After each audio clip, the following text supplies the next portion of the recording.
ओम कृष्णाय वासुदेवाय हरये परमात्मने प्रणतः क्लेशनाशाय गोविंदाय नमो नमः। भक्तगण सादर प्रणाम। आज के चर्चा का विषय है तत्व किसे कहते हैं। गोस्वामी जी के अनुसार तत्व क्या है, कौन सी साधना करने से इन्हें प्राप्त किया जा सकता है। इन प्रश्नों के उत्तर में गोस्वामी जी कहते हैं, स्वयं भगवान ही तत्व हैं। भगवान के भाव, कार्य और लीला की क्या कोई सीमा है। लाखों जन कठोर साधन भजन में लगा देने पर भी इन तत्वों में से किसी एक का भी ज्ञान नहीं पा सका है। वे साधन सापेक्ष नहीं हैं, ये तो साधनातीत है। एकमात्र भगवान की कृपा से इन तत्वों की उपलब्धि होती है। साधना द्वारा इनकी प्राप्ति असंभव है।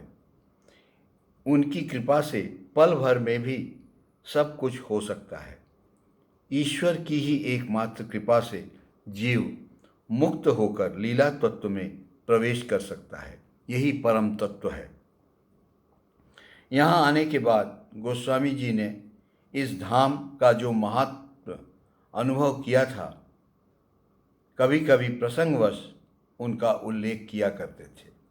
इनमें से एक प्रसंग है, वृंदावन में राधाबाग नामक एक उपवन था। उस स्थान पर गोस्वामी जी प्राय एक वृक्ष के नीचे बैठकर भजन किया करते थे। एक दिन उन्होंने देखा कि सामने का वृक्ष अचानक हिलने लगा और उस स्थान पर एक जटाधारी महात्मा प्रकट हुए।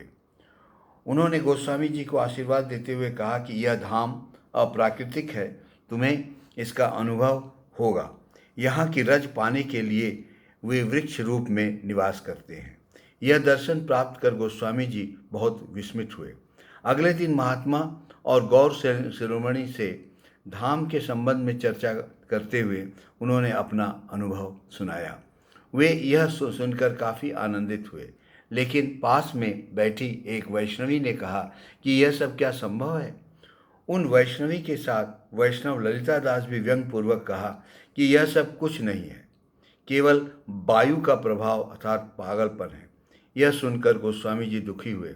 अगले दिन जब गोस्वामी जी पुनः उसी निर्जन स्थान पर भजन कर रहे थे, तब पुनः वृक्ष से महात्मा ने प्रकट होकर कहा, उस दिन जब तुम गौर शिरोमणि से चर्चा कर रहे थे तब मैं वहाँ उपस्थित था। ललिता दास बाबा जी ने तुम्हारी बातों को पागलपन कहकर हंसी उड़ाई।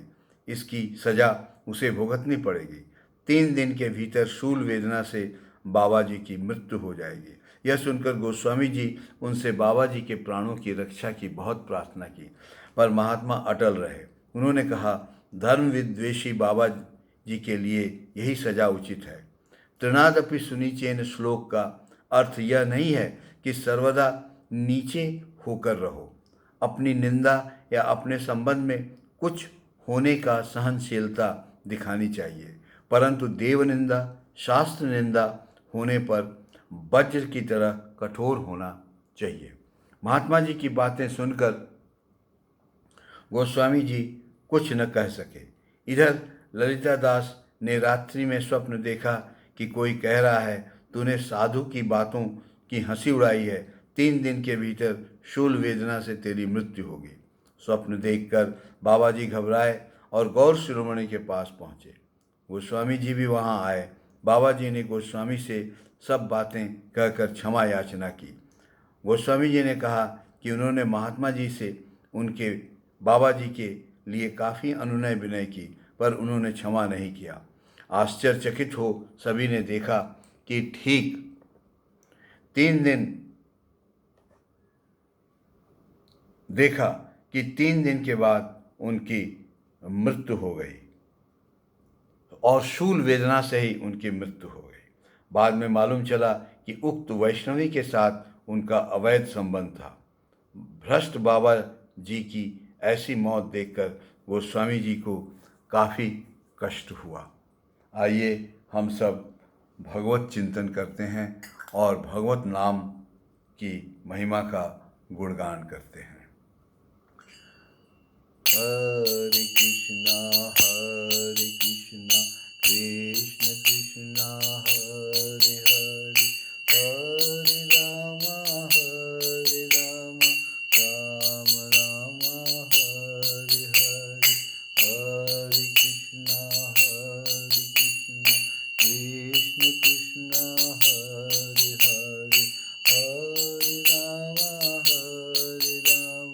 राम राम हरे हरे, हरे कृष्णा कृष्ण कृष्ण हरे हरे, हरे राम राम राम हरे हरे।